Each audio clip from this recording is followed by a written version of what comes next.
दोस्तों, कभी आपने सोचा है जब एक जिंदा मनुष्य यमलोक पहुंच जाए तो क्या होगा?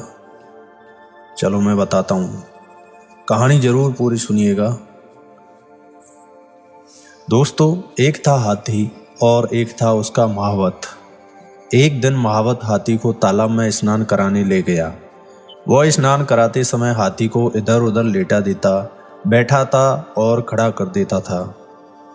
उस दिन यमराज वहीं एक पेड़ के पीछे छिपकर यह सब देख रहे थे। यमराज हाथी के इस सीधेपन पर बड़े हैरान थे। महावत जब हाथी को बांधकर चला गया, तब यमराज ने हाथी से पूछा, गजराज, तुम इतने बड़े डील डोल के होकर भी जरा से इंसान के सारे पर नाचते हो, क्या बात है? हाथी ने कहा, महाराज, आपका कभी जिंदे आदमी से पाला नहीं पड़ा, मरे हुओं से तो आपका पाला पड़ता ही रहता है।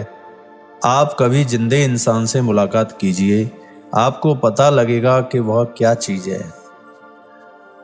यमराज ने क्रोध में आकर कहा, अच्छा, अब की बार किसी जिंदा मनुष्य को ही यमपुरी में पकड़कर मंगवाएंगे।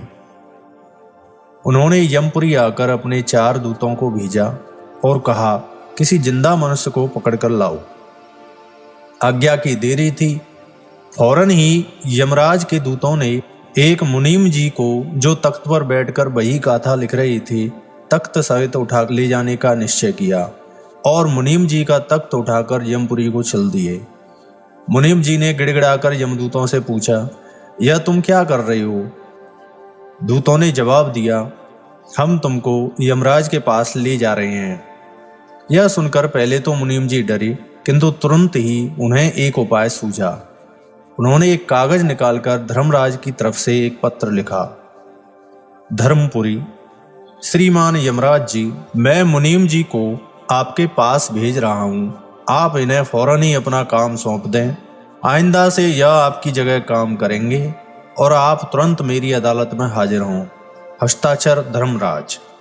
ऐसा लिखकर मुनीम जी ने उस पत्र पर अपने पैर की खड़ाउओं की मोहर लगाई और मोहर लगाकर धर्मराज के जाली हस्ताक्षर बना दिए। जब यम के दूतों ने यमराज के यहाँ मुनीम जी को पेश किया, तो मुनीम जी ने तुरंत ही वह पत्र यमराज के सामने खोलकर रख दिया। यमराज ने पत्र पढ़कर आश्चर्य से पूछा, यहाँ के काम तुमको सौंप दूं? मुनीम जी ने कहा, जी हाँ, आप फौरन मुझे काम सौंप दीजिए। खुद धर्मराज की अदालत में पेश होइए।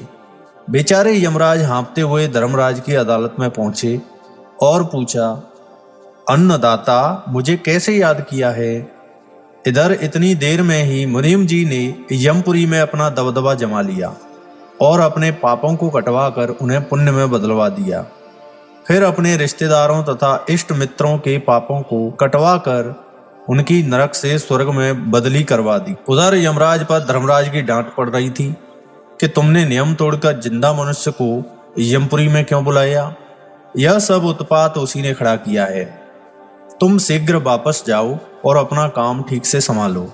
जब यमराज लौटे तो पहरेदारों ने उनको यमपुरी के बाहर ही रोक दिया और कड़क कर बोले, हमारे वर्तमान यमराज का हुक्म नहीं है। हम आपको जब तक के धर्मराज का कोई लिखित पत्र न होगा अंदर नहीं जाने देंगे। यमराज फिर धर्मराज के पास दौड़े गए और बोले, महाराज, आपके आज्ञा पत्र के बिना अंदर जाना दुर्लभ है।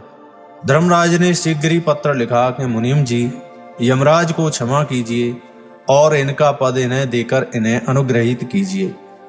जब यमराज हाजिर हुए तो मुनीम जी ने उनसे लिखित माफीनामा मांगा कि वह आगे कभी जिंदा इंसान से मोर्चा नहीं लेंगे। ऐसा करने के बाद मुनीम जी ने यमराज को यमपुरी का काम सौंप दिया और खुद सकुशल भूलोक में आ गए। तो देखा आपने, आदमी कितनी खतरनाक जाती है।